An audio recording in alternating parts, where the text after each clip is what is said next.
Welcome, y'all.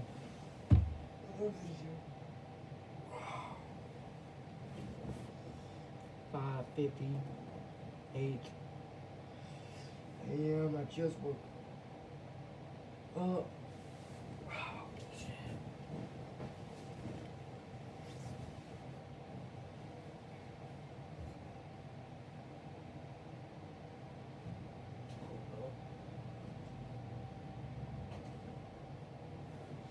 Put on a book for y'all.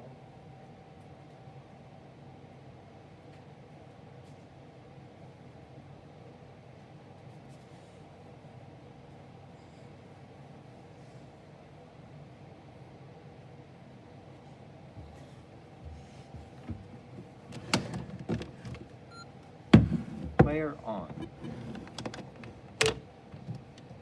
45. Books. The Hardy power cord operated. The School Man. The Hardy's World, Chapter 3. The School Man. The Hardy's World to see the theater guard approaching. So it's you two, he shouted angrily.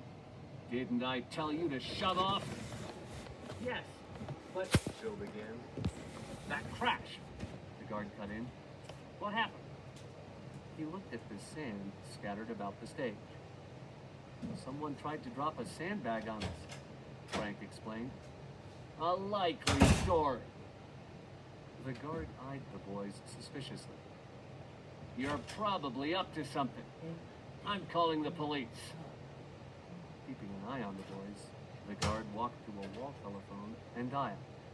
Within minutes, an officer arrived.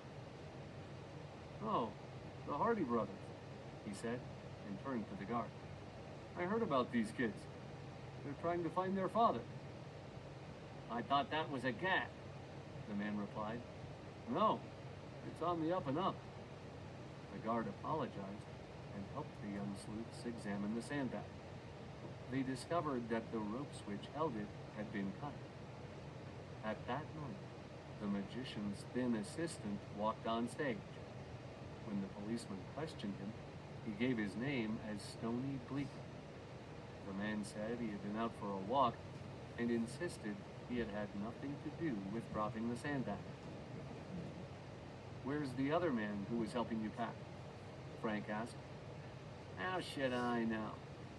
I suppose you're going to tell us that you don't know what happened to our father either, Joe said. You're nuts, Bleeker growled. The Hardys climbed up to examine the flies, but there was no trace of their attacker. He must have sneaked down the ladder and out the side door while we were hassling with the guard, said Joe. Back on the stage, the boys found further questioning fruitless. The policeman said he would request that the detective squad investigate the matter. Stony Bleeker quickly set about packing the rest of Hexton's equipment, telling the policeman that a truck would call for it shortly. Well, that's that, Frank said glumly. Come on, Joe. Let's go home. On the way back to Bayport, the boys decided to search their father's study again. Maybe we can find out who or what Dell is, Frank said. That might give us a lead. But their efforts were of no avail until Frank examined the books on his father's desk. A torn envelope was sticking to the back cover of one. On it was the notation, Kenneth Dell, Great Circle Airways, Westboro, 789-1010. Huh? You found it, Joe exclaimed. The boys surmised that their father had put the book down on the gummed paper and failed to notice later that it had stuck to the cover. Quickly, Frank dialed the Westboro number. A man with a deep, commanding voice answered and identified himself as Kenneth Dell. Frank explained why he had called, and Dell revealed that he was chief of security for Great Circle Airways. Amazed to hear about the disappearance of Mr. Hardy, Dell said it was imperative that he talk to the young detectives, and he would fly to Bayport the following day. Meet me outside the airport restaurant at 12:30, Dell said. I don't want to come to your home for fear we're being watched by Hexton's men. I'll explain everything when I see you. After church the next day, Frank and Joe drove through the heavy Sunday traffic to the airport and anxiously awaited the security chief's arrival at the restaurant. Soon, they were approached by a tall, stocky man with distinguished features and slightly grizzled hair. Accompanying him was a thin, gray-haired man in a dark suit. You're the Hardy Boys, I take it, said the stocky one. I'm Dell. This is Mr. Smith. Both men shook hands, and Dell added, Your father has told me a lot about you two. He's very proud. Says his sons are great detectives. The four entered the restaurant and seated themselves at a table by a front window. Mr. Smith kept looking down at his hands. Who is he? Frank wondered. Both boys noticed that Mr. Smith was twisting a crested gold ring on his finger. Looks like a school emblem, Frank thought, then suddenly realized what the man was telling him. He's from school. Joe got the message at the same time and threw a quick glance at his brother. Dell smiled. I felt sure you would understand.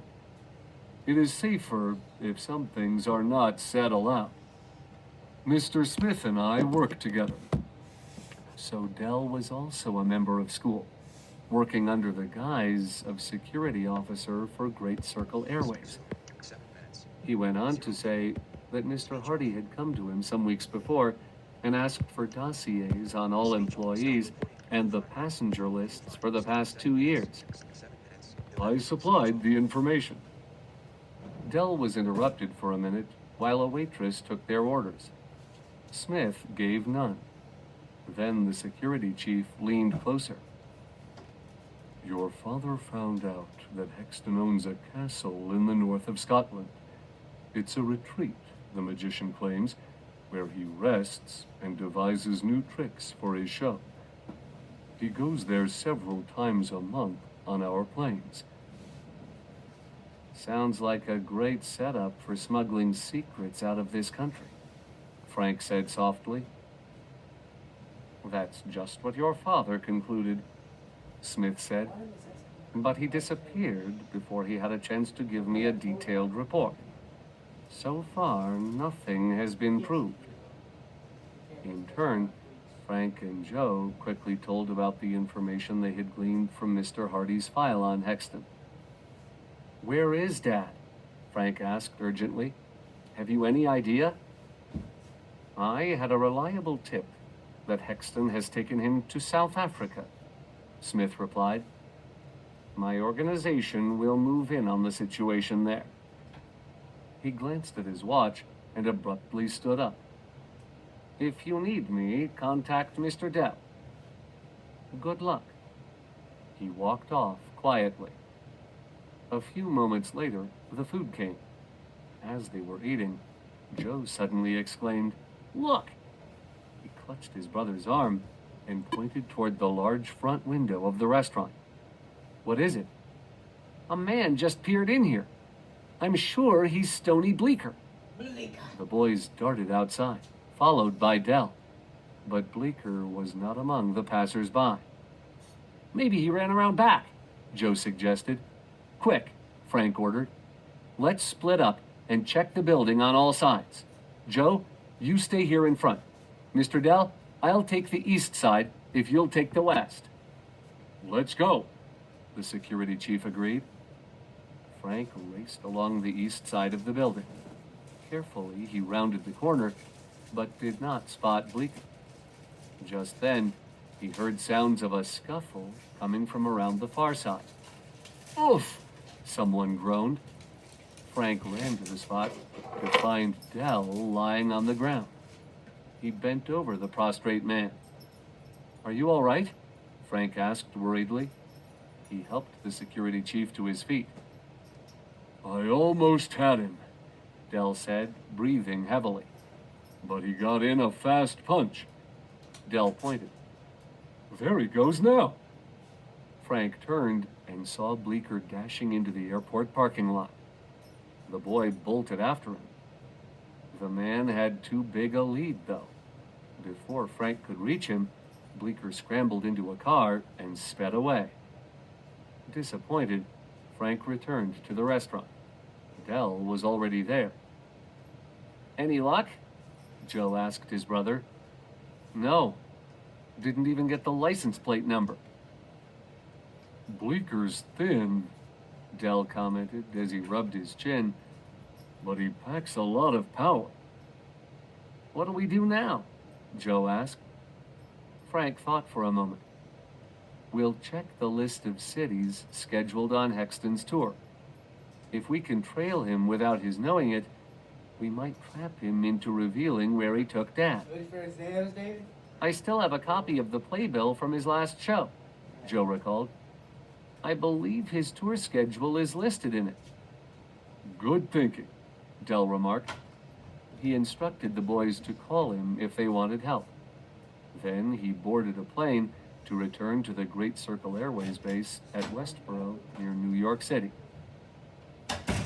Let's go home and check that playbill right away, Frank said.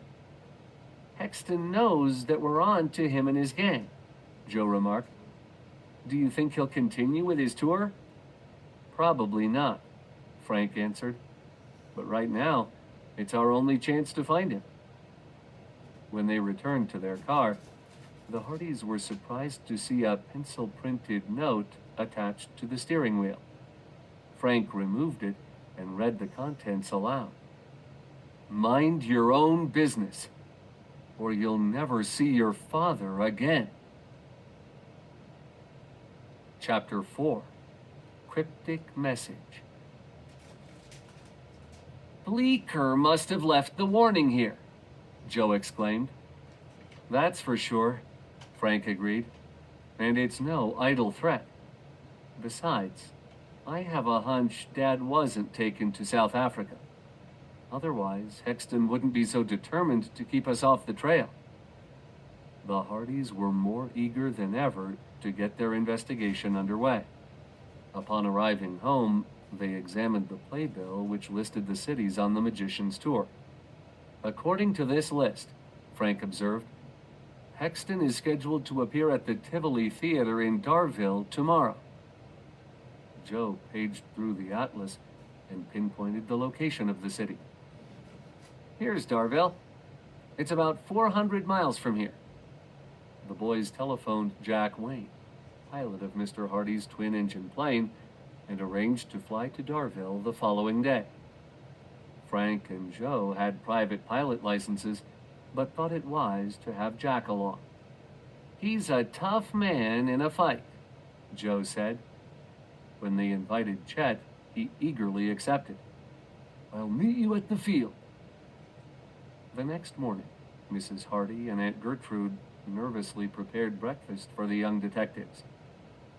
Now don't do anything foolish, their mother cautioned. This Hexton fellow sounds terribly dangerous to me. I fear the worst, Aunt Gertrude said, shaking her head. Detective work involves taking too many chances. No good will come of this. I can feel it in my bones. Don't worry about us, Joe assured them.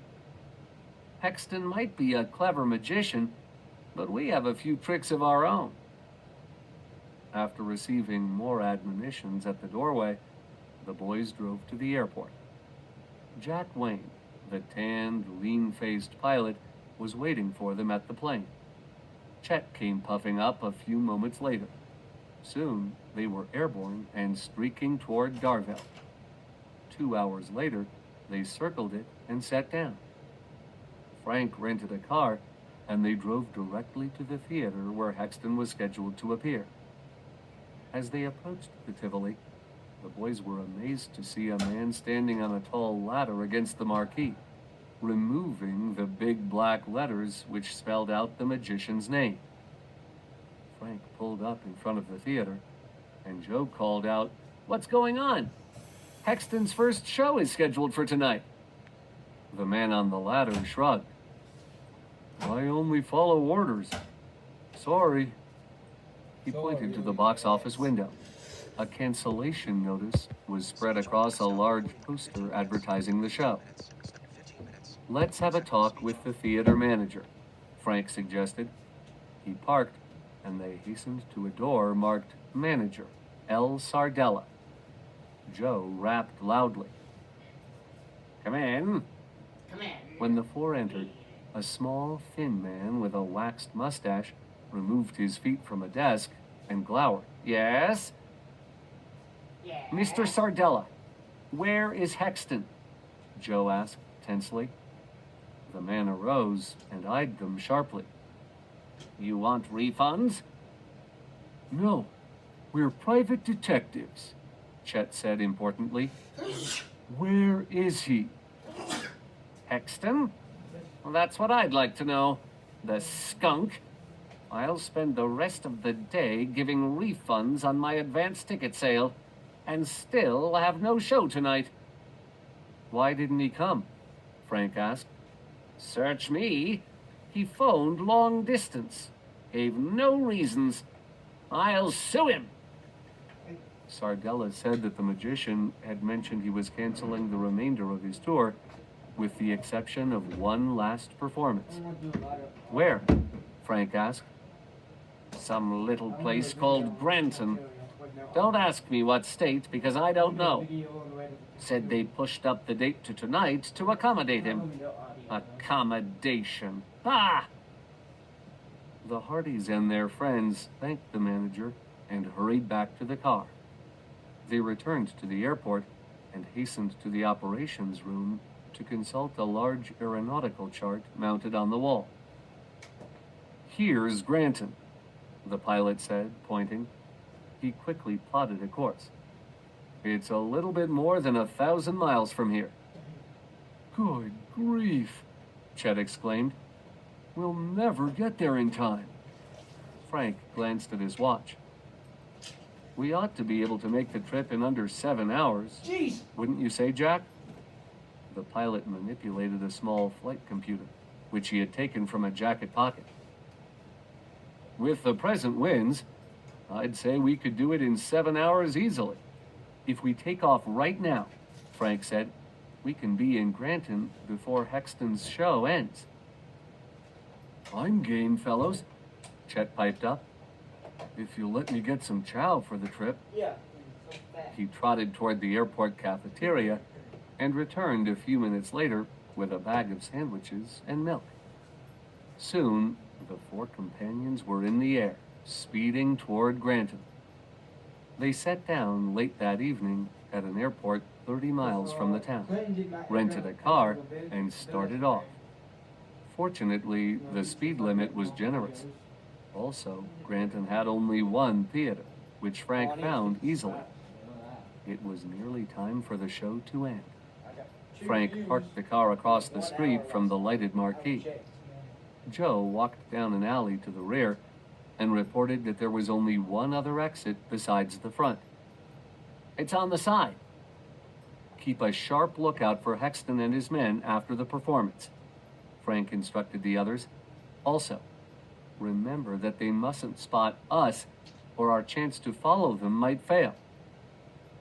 20 minutes later, the show ended, and people spilled out through the doors. Presently, a green sedan drove up in front of the theater. Look, Joe said in a loud whisper. The driver is Stony Bleecker. Four men appeared from the alley exit. There's Hexton, Chet whispered. And Vordo with two short men, Frank observed. They look like twins, Joe exclaimed. I'll bet that's how Hexton works the vanishing bit, said Chet.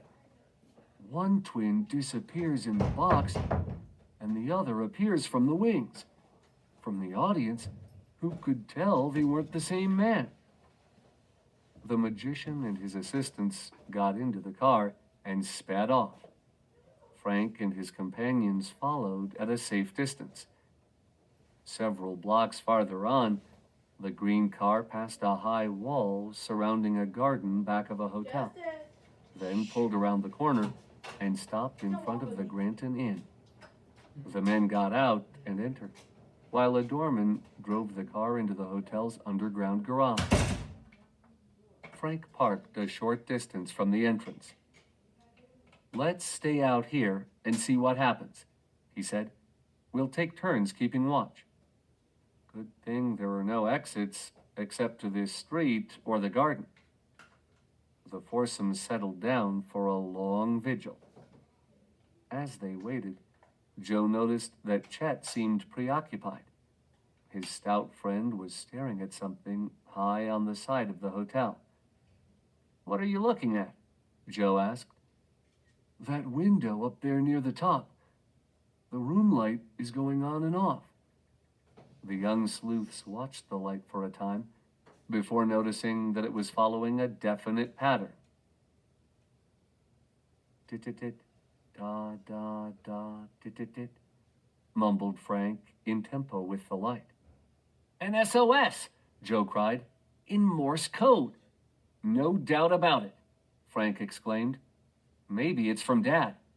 He could be a prisoner in Hexton's room." Throwing caution to the winds, the Hardys dashed into the hotel. Chet and Jack Wayne remained in the car to watch the exit. The desk clerk was startled when the boys rushed in. "Which is the incredible Hexton's room?" Frank asked. The man automatically answered, "He's in suite 924. What are your names? I'll announce you." "Never mind," Joe said. "But I have to announce all visitors," the clerk insisted. "It's a hotel rule." As he scooped up the house phone, Frank and Joe darted into an elevator. They burned with impatience while the car rose slowly. When it reached the 9th floor, the boys hopped out and rushed to Hexton's suite. To their surprise, the door was partly open. On it hung a sign, "Do not disturb." "Careful," Frank warned. "It might be a trap." Cautiously, they entered and hurriedly glanced into each of the rooms of the suite. "Nobody here," Joe declared. "They were warned by the desk clerk's call," Frank said. "Let's go after them. They must have escaped by a stairway." The boys ran along the corridor toward an exit sign and bounded down the staircase. Reaching the lobby, they asked the clerk if he had seen Hexton or his assistants pass through. "I've seen no one," was the response. "What's this all about?" "No time to tell you now," Frank said. "How do we get to the underground garage?" "By the elevator or the back stairs," the clerk answered. "Quick, outside!" Frank shouted to Joe. "Maybe we can cut them off." They raced from the hotel and headed for the driveway leading to the underground garage. Just then, the green sedan roared out. "Watch it!" Joe yelled. They fell backward as the speeding car grazed their jackets. Scrambling to their feet, the boys ran for their own car. It was gone. Chet and Jack must have recognized Hexton, Frank surmised, and followed him. He and Joe hurried back to the hotel to search the magician's rooms for clues. "Come here," Frank called softly to Joe as he opened the door to an adjoining bedroom. "This is where the SOS was sent from." The electrical plug to a lamp was only partway in the wall outlet. "The signal must have been sent by manipulating the plug," Frank said. "What's that?" Joe exclaimed, pointing to something written near the base of the wall. The pair bent down to examine the faint scribbling. It read, 441810682300. Am all right. "That's Dad's writing," Joe exclaimed. "He was trying to tell us something." "The am all right is clear enough," Frank remarked as he carefully studied the writing. "But the numerals, what do you make of them?" Joe rubbed his chin thoughtfully.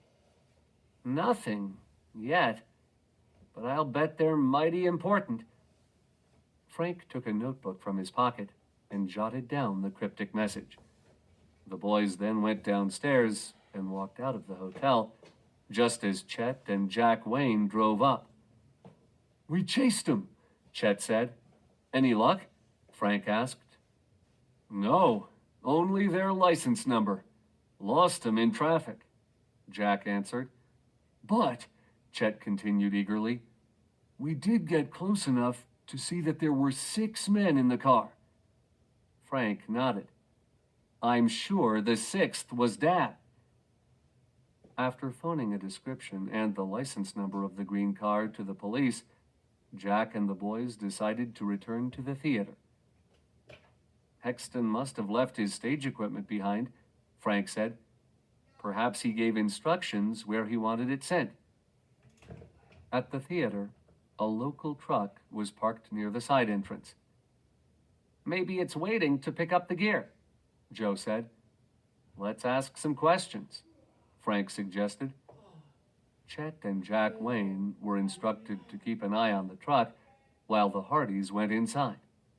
They confronted the theater manager just as he was locking his office and asked him where Hexton's equipment was to be taken. "As far as I know," the man replied, "Hexton made arrangements to have it stored in a local warehouse." "Did he leave anyone behind to dismantle and pack the stuff?" Frank inquired. "Yes, a man I never saw before.